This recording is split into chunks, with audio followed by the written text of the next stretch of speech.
बड़ा अंतर है। और आज जो ग्रोथ हो रही है, इकोनॉमिक ग्रोथ हो रही है, वो जॉबलेस ग्रोथ है।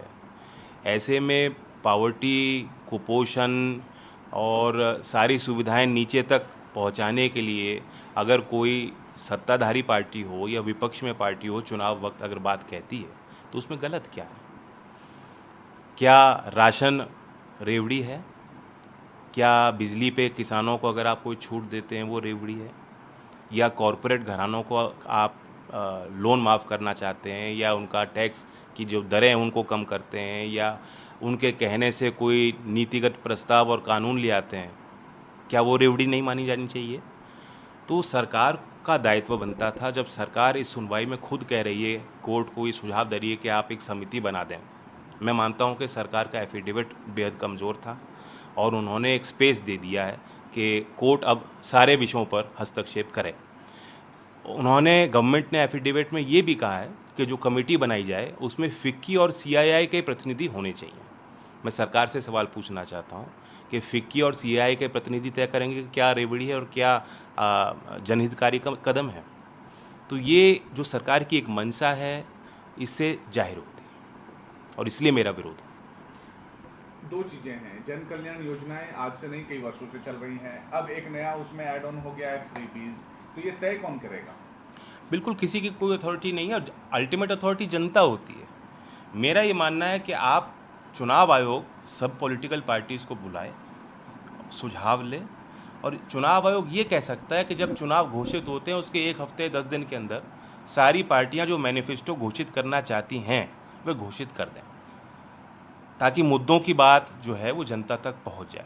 अगर मतलब यही एक चिंता का विषय बन रहा है, कोर्ट भी इसको लेकर संज्ञान में आया है कि जो असल मुद्दे हैं उन पे राजनीति नहीं होती।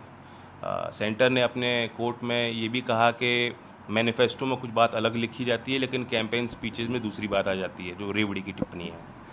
तो इसलिए अगर आप मैनिफेस्टो पे और चाहते हैं कि गंभीरता से उसे लिया जाए तो समय पे मैनिफेस्टो घोषित हो जाए। इस तरह का प्रस्ताव चुनाव आयोग ला सकता है। लेकिन ये कहना कि हम बैन कर देंगे कि कोई भी पार्टी, पॉलिटिकल पार्टी कोई घोषणा ना कर पाए। अब रेवड़ी और लॉलीपॉप में क्या अंतर है?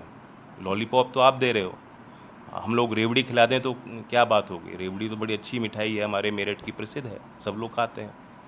तो जहाँ इतनी असमानताएं हैं, उन असमानताओं को दूर करने के लिए, गरीब के कल्याण के लिए काम होने चाहिए। आपको ऐसा लगता है कि चूंकि आप अपर हाउस के सदस्य भी बन गए हैं और इस विषय पर एक बिल आना चाहिए जिससे कि देश में एक कानून बने कि जो लोग फ्री मुफ्त में अगर रेवड़ियाँ बांट रहे हैं और वोट ले रहे हैं तो उसके ऊपर कानूनी शिकंजा कसे? नहीं, बिल्कुल भी नहीं।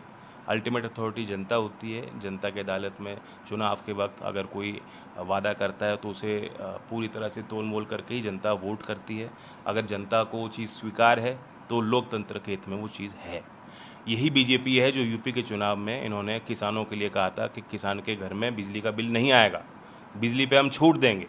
और आज इलेक्ट्रिसिटी एक्ट को लोकसभा में इस पिछले सत्र में सरकार पेश करना चाहती थी।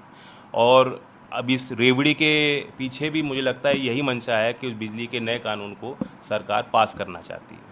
आपने देखा है कि सरकार ने अपने एफिडेविट में ये भी प्रस्ताव दिया कि सीआईआई और फिक्की के साथ साथ बिजली विभाग के अधिकारी भी उस समिति में रखे जाने चाहिए।